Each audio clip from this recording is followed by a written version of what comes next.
En el otoño de 1999, Shaun Fanning tenía 19 años y estudiaba en el Northeastern University de Boston. Pasaba más tiempo programando en su dormitorio que en clase. La idea que tenía en la cabeza era simple: construir un programa que permitiera a cualquier persona compartir archivos de música directamente con cualquier otra persona conectada a Internet, sin pasar por ningún servidor central. Lo llamó Napster, usando el apodo que sus amigos le daban a él por el pelo rizado. Fanning escribió el código en pocas semanas y lanzó la versión beta en junio de 2000. En los primeros meses, cientos de miles de personas lo descargaron. Para enero de 2000, había más de 5 millones de usuarios.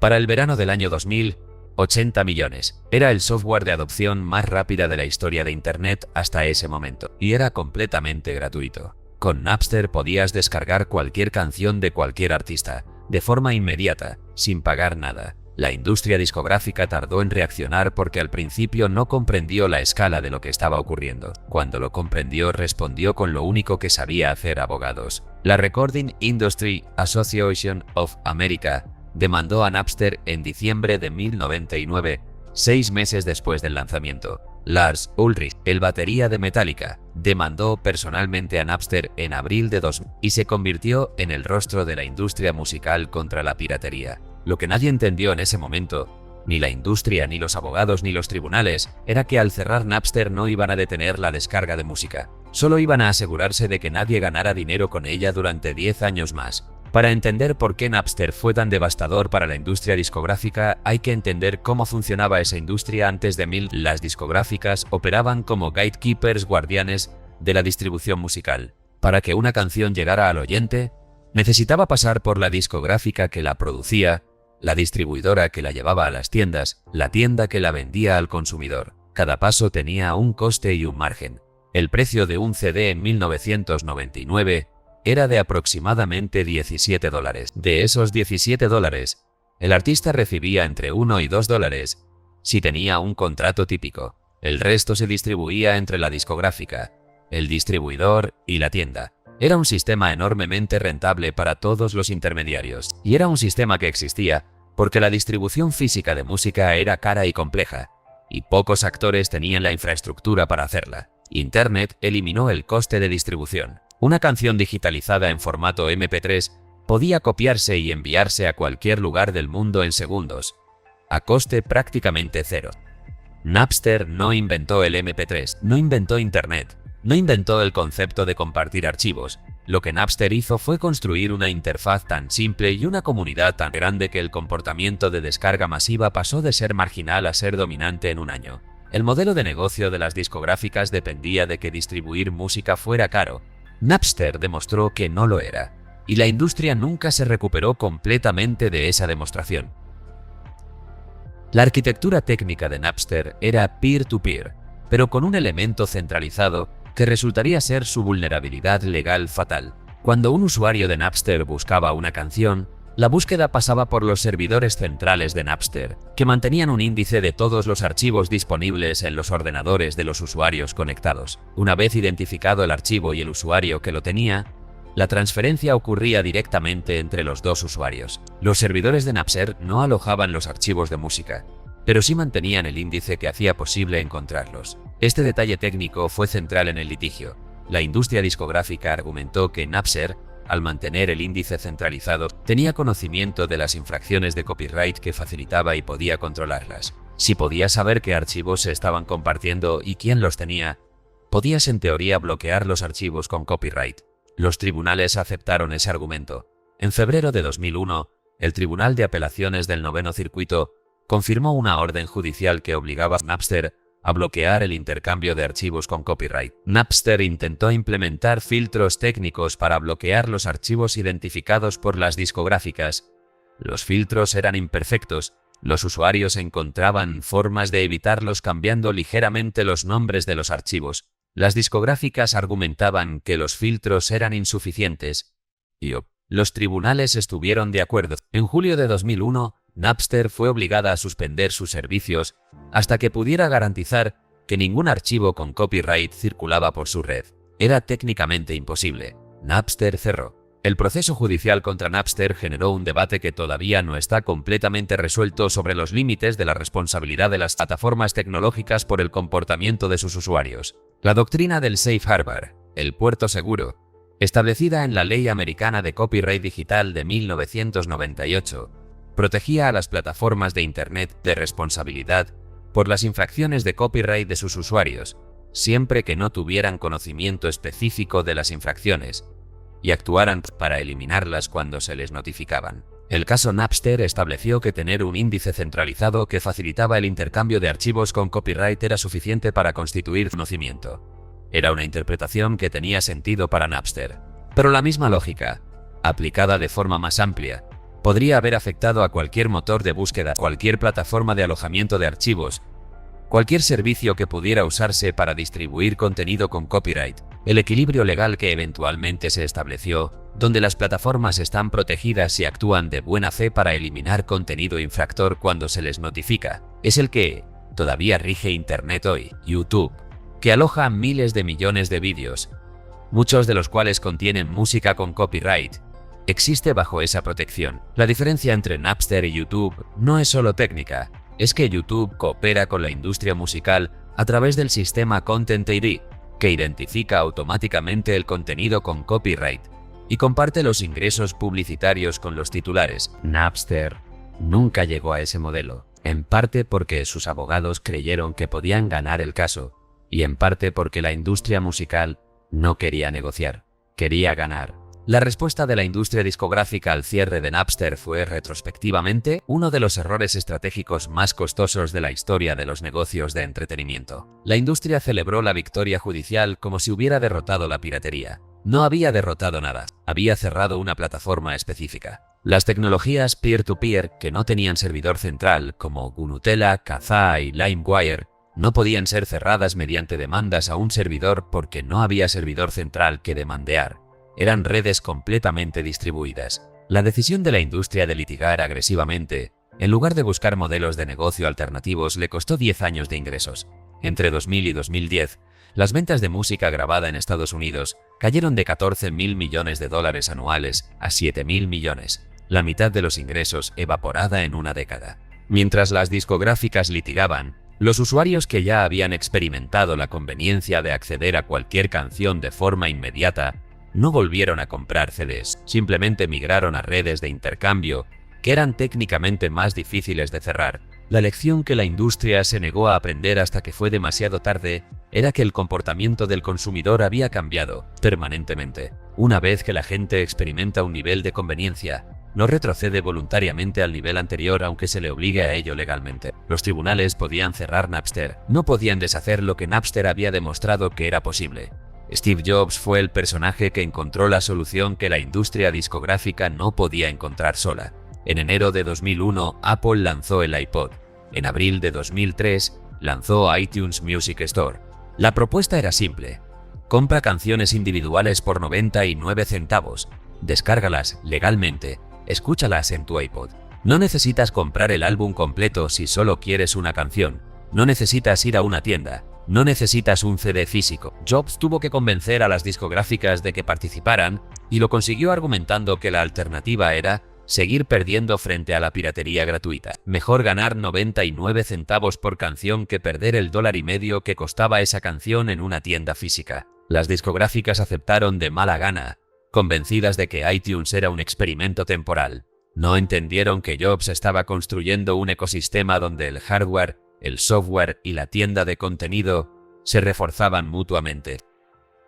El iPod vendía más porque iTunes tenía buena música. iTunes vendía más porque el iPod era el reproductor más popular. Y Apple capturaba el margen en el hardware, que era donde realmente ganaba dinero, mientras las discográficas recibían una fracción de cada canción vendida. En el primer año, iTunes vendió 70 millones de canciones. En el segundo, 500 millones. En 2010, 1.000 millones de canciones vendidas. La industria musical había encontrado su modelo digital, pero había tardado 10 años y había perdido la mitad de sus ingresos en el proceso. Sean Fanning y Sean Parker, que se había unido a Napster como uno de sus primeros empleados y luego como CEO, no tuvieron el final que sus críticos esperaban. Parker se convirtió en el primer presidente de Facebook cuando Zuckerberg lo reclutó después de impresionarlo con su experiencia en Napster. Fue instrumental en la estructura corporativa inicial de Facebook y en varias decisiones de financiación. Su participación en Facebook valió eventualmente más de $2.000 millones. Fanning siguió construyendo empresas tecnológicas con menor visibilidad. Ninguna de las dos alcanzó el impacto cultural de Napster. El legado de Napster no está en lo que la empresa llegó a ser, sino en lo que demostró que era posible y en lo que forzó a la industria a convertirse. Spotify, el servicio de streaming de música que hoy tiene más de 600 millones de usuarios en todo el mundo, es la respuesta correcta a la pregunta que Napster formuló en 2000. Si la gente quiere acceso a cualquier canción de forma inmediata y conveniente, ¿cuál es el modelo de negocio que puede ofrecerlo de forma sostenible? Napster respondió: gratuito y distribuido. La industria respondió: ilegal, cerramos. Spotify respondió: suscripción mensual, por acceso ilimitado con reparto de ingresos con los artistas y discográficas. La tercera respuesta fue la que funcionó, pero tardó 15 años en llegar al mercado porque la segunda respuesta, la de la industria, bloqueó durante años el desarrollo de modelos alternativos. El caso Napster también reveló la fractura entre los artistas y las discográficas sobre cómo responder a Internet. Lars Ulrich y Metallica se convirtieron en el símbolo de la industria musical contra la piratería cuando demandaron a Napster y entregaron una lista de 300.000 usuarios de Napster que habían descargado música de Metallica ilegalmente. La reacción pública fue devastadora para la banda. Los fans que habían construido la carrera de Metallica, asistiendo a sus conciertos y comprando sus discos, se sintieron tratados como criminales. La imagen de un grupo de rock multimillonario demandando a sus propios fans fue un desastre de relaciones públicas que Metallica tardó años en superar. Otros artistas tomaron posiciones opuestas. Chuck D. de Public Enemy publicó música en MP3 gratuita y declaró que Napster era el futuro. Courtney Love escribió un ensayo detallado argumentando que la industria discográfica robaba más dinero a los artistas que Napster. La división no era aleatoria.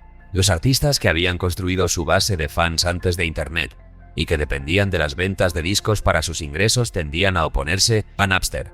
Los artistas más jóvenes que no tenían contratos discográficos y que veían en la distribución libre una forma de llegar a audiencias que de otra forma no tendrían tendían a verlo con más simpatía. Era el mismo conflicto que se reproduciría en cada disrupción tecnológica posterior en la industria del entretenimiento. Los que tienen algo que perder con el cambio versus los que tienen algo que ganar. La RIAA, la Asociación de la Industria Discográfica Americana, no se limitó a demandar a Napster. Después del cierre de Napster, inició una campaña de demandas masivas contra usuarios individuales que descargaban música ilegalmente. Entre 2003 y 2008, la RIAA demandó a más de 35.000 personas. Las demandas pedían daños de hasta $150.000 por cada canción descargada ilegalmente.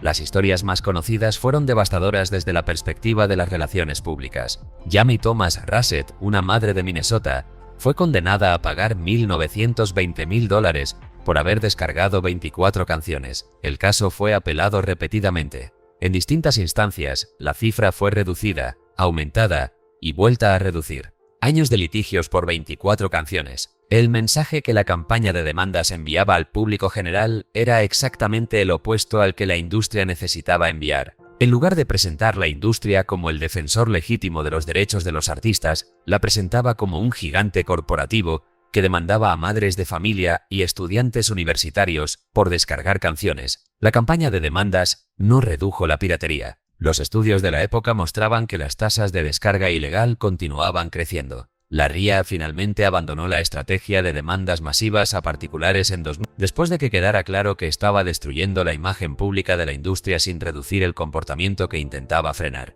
La historia de Napster tuvo un capítulo final irónico. El nombre fue comprado y relanzado como servicio de streaming de pago. Napster, la plataforma que había demostrado que la gente no quería pagar por música, se convirtió en un servicio de suscripción mensual. Funcionó modestamente durante años antes de ser vendido y relanzado múltiples veces. El nombre sobrevive hoy como una plataforma de streaming digital de nicho. No compite con Spotify ni con Apple Music. Es una curiosidad histórica que lleva el nombre del servicio que cambió la industria musical. La industria musical que emergió después de Napster es irreconocible comparada con la de 2000. Las ventas de música grabada en formato físico siguen cayendo. Los ingresos por streaming superaron por primera vez a todas las demás formas de ingresos musicales en 2017 y siguen creciendo. Los artistas dependen mucho más de los conciertos en directo y del merchandising que de las ventas de discos, porque el margen por stream que reciben es una fracción muy pequeña del precio de venta de un CD. La democratización que Napster prometía llegó, pero de una forma diferente a la que sus creadores imaginaban. Los artistas independientes pueden distribuir su música globalmente, sin necesidad de un contrato discográfico, a través de plataformas como DistroKid o TuneCore, pero la promesa de que los artistas ganarían más dinero sin intermediarios se cumplió solo parcialmente. Los intermediarios cambiaron. Las plataformas de streaming tomaron el lugar de las discográficas como gatekeepers de la distribución, con sus propias formas de extraer valor del trabajo creativo de los artistas. El impacto cultural de Napster va más allá de la industria musical. Fue la primera demostración masiva de que Internet podía redistribuir el poder de distribución de contenido desde las grandes corporaciones hacia los usuarios individuales. Antes de Napster, la capacidad de distribuir contenido a escala masiva requería infraestructura, que solo tenían las grandes empresas, cadenas de televisión, estudios cinematográficos, discográficas, editoriales. Napster demostró que una red de usuarios conectados podía distribuir contenido a escala sin ninguna infraestructura corporativa. Esa demostración tuvo consecuencias que fueron mucho más allá de la música.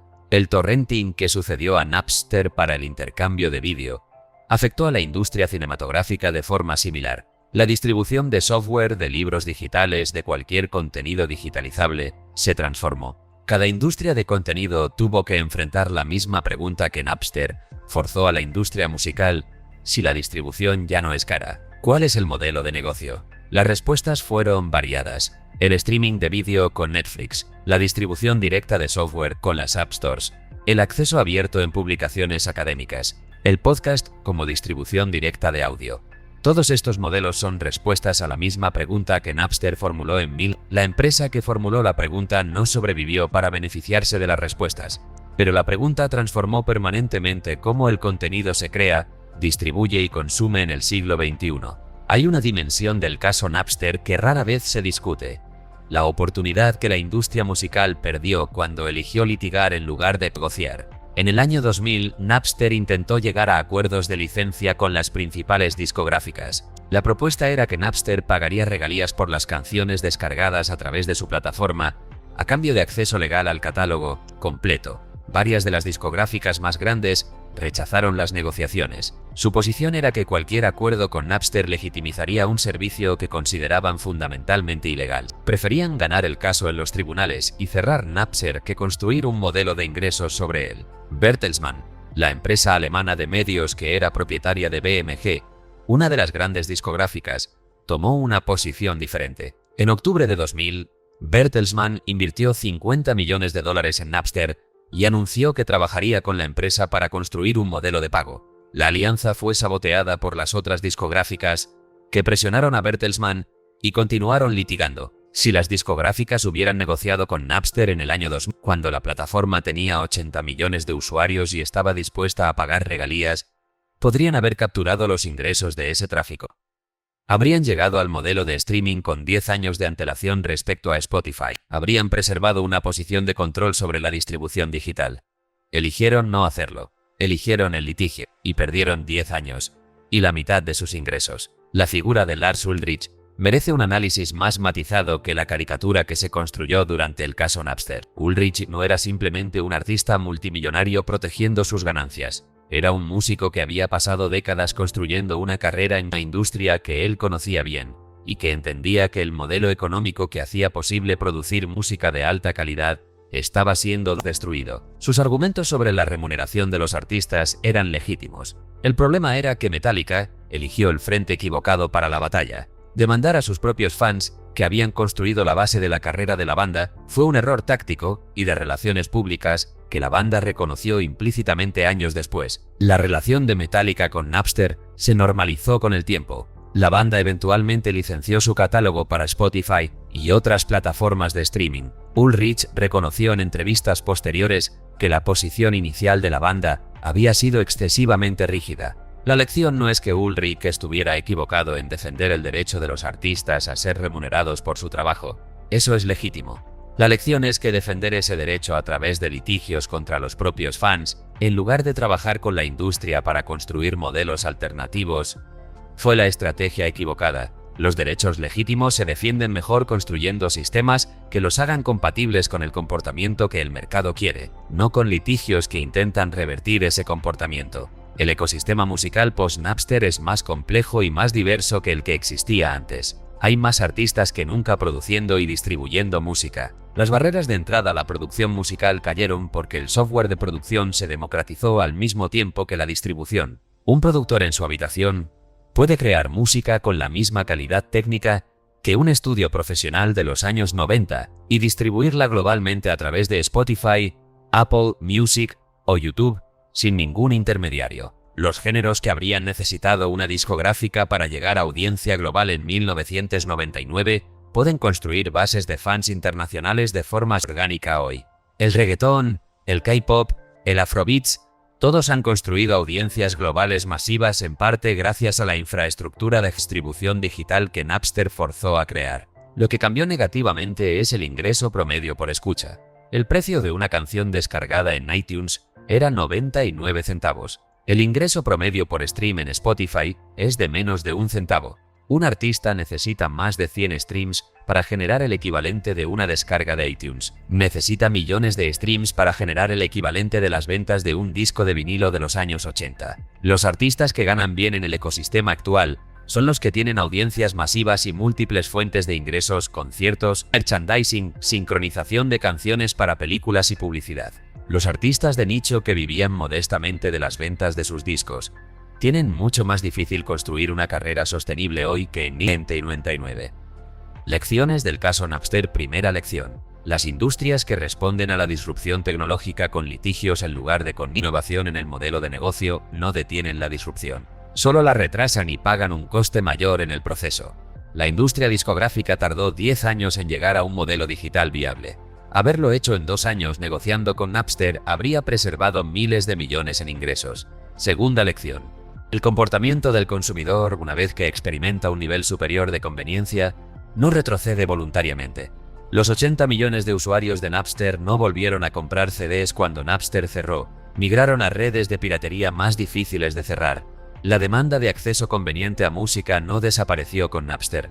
Encontró otros cauces. Tercera lección. Los intermediarios que extraen valor de la distribución son vulnerables cuando el coste de distribución cae a cero. El modelo de las discográficas dependía de que distribuir música fuera caro. Cuando Internet hizo la distribución prácticamente gratuita, el valor de ese intermediario desapareció. Los modelos de negocio construidos sobre fricciones de distribución son incompatibles con Internet. Cuarta lección. Las plataformas que facilitan infracciones de copyright con conocimiento de causa son responsables legalmente. La arquitectura técnica de Napster, con su índice centralizado, fue su vulnerabilidad jurídica. Las plataformas peer-to-peer completamente distribuidas que le sucedieron fueron mucho más difíciles de cerrar legalmente precisamente porque aprendieron esta lección. Quinta lección. El momento de negociar es cuando tienes posición de fuerza, no cuando has perdido en los tribunales. Napster tenía 80 millones de usuarios en el año 2000 y quería pagar regalías. Era el momento de negociar. La industria lo rechazó y tardó 15 años más en llegar al modelo de streaming que habría podido tener en 2000. Napster duró 2 años. Transformó permanentemente cómo el mundo consume música, cómo los artistas distribuyen su trabajo y cómo las industrias de contenido piensan sobre la distribución digital. Una aplicación construida en semanas por un universitario de 19 años forzó a una industria de 100 años a reinventarse completamente. Y la industria respondió cerrando la aplicación, perdiendo la mitad de sus ingresos y llegando 10 años tarde al modelo que finalmente funcionó. En el próximo episodio analizaremos la mayor fusión corporativa de la historia americana, AOL y Time Warner. En enero del año 2000, en el pico exacto de la burbuja de Internet, AOL compró Time Warner por $165.000 millones. Era la empresa de Internet más valiosa, comprando el mayor conglomerado de medios del mundo. 2 años después, la empresa combinada anunció pérdidas de 90 y 9.000 millones de dólares, la mayor pérdida en la historia corporativa americana hasta ese momento. La historia de cómo el dinero de la burbuja de Internet se usó para comprar activos reales a precios irreales y de lo que ocurrió cuando la burbuja explotó.